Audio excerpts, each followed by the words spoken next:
one of the reasons that we still use this language is that it's so helpful to understand the liability between the limited partner who has limited liability and the general partner that basically has general liability.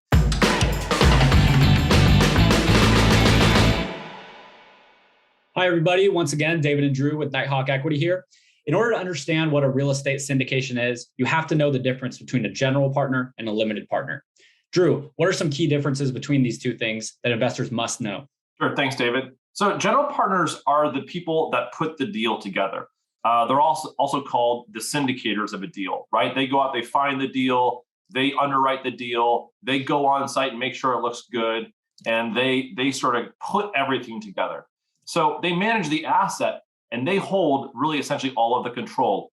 Limited partners get to benefit from the general partners, get to sort of ride their coattails, and they do not have to put in their time and their energy into overseeing the asset. The name limited partner revolves around the limited liability that they have. LPs have significantly less or no liability in these investments. It's important to note that these names historically come from when investments in apartment buildings were done in the legal structure of partnerships.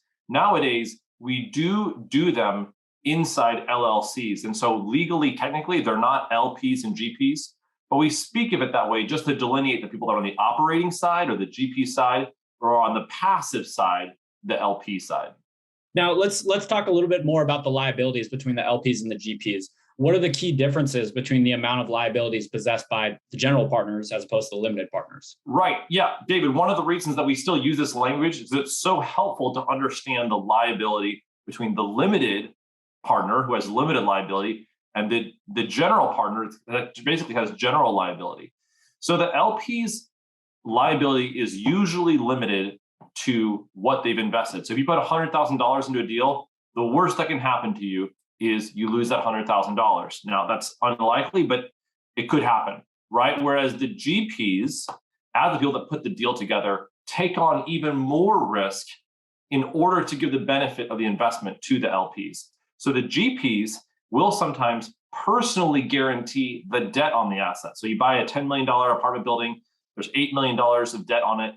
That mortgage, that debt, the GPs are personally responsible for at times if the investment itself doesn't go well. So the GPs take on significantly more liability in order to give the investment opportunity to the LPs. So again, in that worst case scenario, the LPs, they lose their investment, but the GPs have, in a sense, unlimited exposure on that deal. Well said, Drew. Thanks for the information. Now, if you're watching this and you're interested in learning more about important terms like this, or if you're just interested in investing passively with Nighthawk, please book a call with me. You can do that by visiting the following link. It's nighthawkequity.com/call. Look forward to speaking with you, and thanks for coming on.